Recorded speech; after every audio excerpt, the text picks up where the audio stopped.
그러니까 우선 존재 자체로서 감사하다.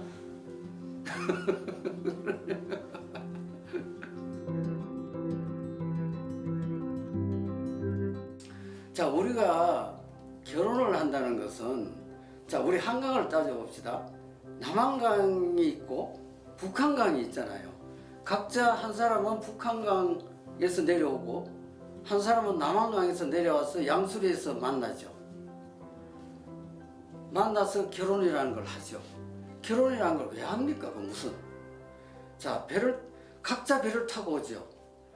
그럼 합쳐서 노를 지으면 더 쉬워요, 안 쉬워요? 배를 몰아서 둘이가 양쪽에 듣고 노를 양쪽에서 잡고 지금 훨씬 한강을 가기가 편하잖아요. 그래서 결혼하는 거는 나는 100% 찬성이에요. 왜냐하면 혼자 두 개를 지으려면 힘들잖아요. 근데 양쪽에서 주고, 근데 여기에 어떤 문제가 있느냐? 남자는 이쪽 걸 지었죠, 노를. 여자는 이쪽 걸 지었죠. 우리가 2인 삼각 운동 아시잖아요. 그 둘이 합쳐서 지으면 참 잘 가요. 근데 만약에 여자는 거꾸로 짓고 남자는 이렇게 돌리면 그 배가 가요? 그러면 이쪽에서 뭐가 필요해요? 협조가 필요해요. 협동. 똑같이 야 우리 하나 둘 셋 젓자 이러면 얼마나 잘 가요. 근데 계속 바다까지 그렇게 가면은 좋겠죠. 근데 그게 왜 문제가 되죠? 이게 안 되잖아요, 이게. 그러면 여기서 어떤 문제가 나오느냐? 가정 파탄이 일어나고 이혼 문제가 나오잖아요. 그래서 계속 야 지금 너가 조금 속도가 늦어 같이 내하고 보조를 맞춰. 그러면 한쪽에서 아니 내가 이렇게 적고 있으니까 내 보조에 맞춰 이럴 거라고. 또 이쪽에서는 내가 이렇게 적고 있으니까 당신도 여기 따라와. 그러면 나는 그리 못하겠어. 나는 이렇게 적겠어. 이러면 이게 배가 가요, 안 가요? 그러면 계속 대화를 해서 같이 같은 속도로 같은 방향으로 저어줘서 바다까지 가면은 백년해로를 하는 거예요. 예를 들어 저희 가정은 지금 58년째 됐어요. 그러면 그 중간에 그런 대화가 수도 없이 많겠죠. 또 그것으로 이기려고 또 싸움도 하겠죠. 그러면서도 배는 한강에서 바다를 가야 되잖아요. 근데 이게 도저히 같이 못 가. 그러면 뭐가 되는 거죠? 이혼이 되잖아요. 근데 저는 이혼을 반대하지는 않아요. 왜? 도저히 이거 맞출 수 없으면 차라리 따로따로 가는 게 낫죠. 근데 처음에는 왜 합쳤냐? 혼자 노를 적기 너무 힘이 든단 말이에요. 둘이 몰아서 저면 좋잖아요. 그래서 1 플러스 1은 3이 되는 거예요, 결혼이라는 게. 그래서 시너지 효과를 내고 거기서 3, 4, 5 자식이 열매가 줄줄이 나오고 하나의 가정을 이루고 얼마나 좋은 거예요. 그런데 이게 삐걱삐걱 되는데 도저히 한강에서 바다까지 못 가요. 이게 노가 서로 반대로 들면 이 배가 어디로 가요? 어디 강변에 부딪히고 부셔지겠죠. 그거보다는 빨리 가르는 게 낫다 이거죠. 갈라서 각자 차라리 힘들더라도 또 가다가 또 다른 지류에서 내려오는 또 다른 배하고 합칠 수도 있는 거니까 이혼을 반대할 필요는 하나도 없어요. 단 문제가 뭐냐?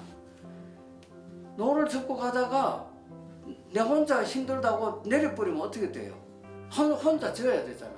그럴 때는 깨끗하게 같이 다른 항구에 가서 내려서 상의해서 정리해서 딱 헤어지면 좋아요. 내려가지고. 근데 어떤 가정은 여자는 자꾸 그냥 저으려고 그래요. 아니 남자가 그냥 저거 가려고 그래요. 근데 나는 싫어. 그리고 혼자 내려버려요.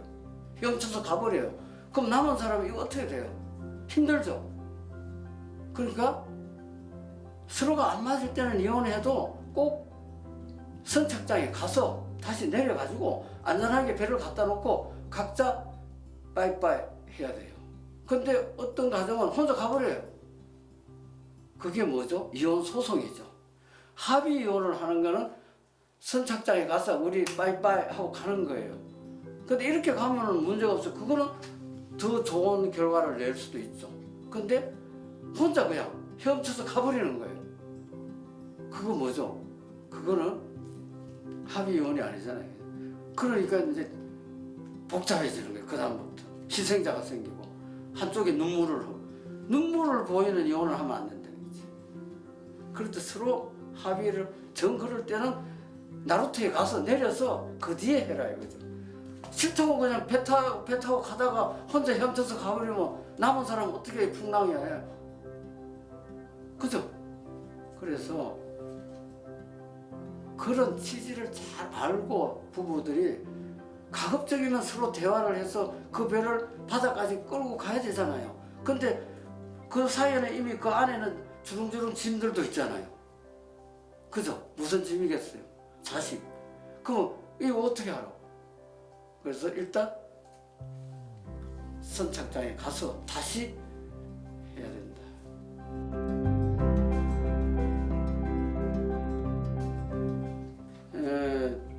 이게 이제 아까도 이야기했지만은 하나는 남한강에서 오고 하나는 북한강에서 와서 양수리에서 만났잖아요. 그래서 같이 노를 젓다 보니까 그때까지 노 젓는 습관이 다르잖아요. 어떤 사람은 이렇게 젓는 사람도 있고 어떤 사람은 뭐 따로. 그런데 이제 같이 만나서 반반씩 져야 되잖아요. 그러면 이게 끝없는 대화가 안 되면 이게 어려워요. 근데 기본적으로 여자는 섬세하잖아요. 남자는 투박하잖아요. 그럼 아까 같은 사고도 또 남자는 일에 몰입하면은 어떤 그 뭐랄까 요새 말로 데리케이트한 게 좀 모자라야 되나 남자는. 그래서 내가 대표적인 경우에 지방 출장을 가는데 와이프가 이제 뭐 내 생각에는 외로울 것 같아서 같이 가자 해서 가기까지는 잘 갔어요. 이제 뭐 이제 참 알쏭달쏭은 아니지. 하여튼 아기자기하게 갔어요.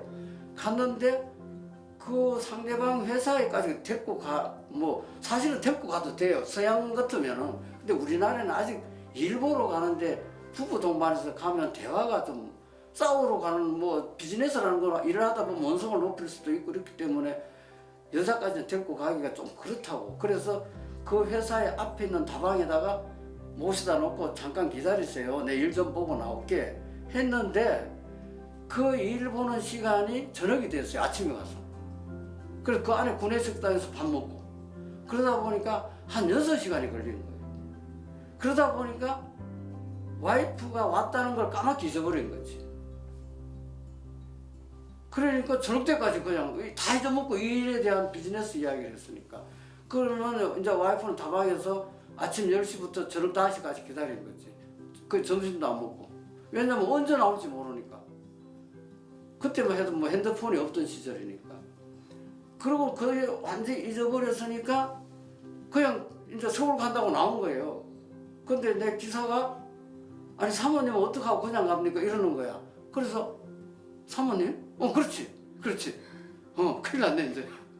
그래서 얼른 쫓아갔어요. 근데 이제 완전 이제 180도 돌아져 있는 거예요. 그래서 서울 내내 오면서 이제 사정에서 풀긴 풀었는데 그게 남녀간의 차이란 말이에요. 근데 내가 아무런 악의는 없잖아요. 그와 마찬가지로 인생을 살아가면서 수도 없는 그런 일이 유사한 일이 많이 있어요. 그런데 항상 서로 콤프로마이즈하고 이렇게 살아가는데 그게 인간들이 꼭 그렇게는 안 되잖아요. 오해가 쌓인단 말이에요. 많은 일들이 오해 때문에 생기는 거잖아요.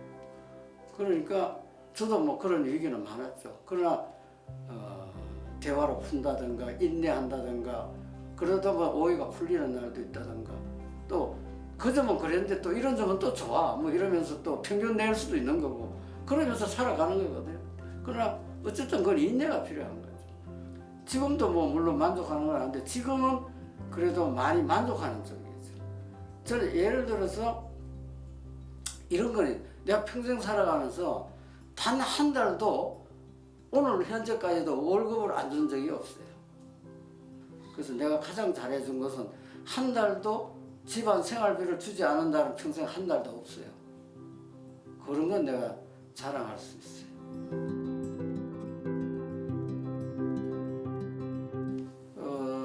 와이프가 나에 대한 생각은 직접적으로 쑥스러워서 물어본 적은 없는데 최근에는 그런 말을 해요.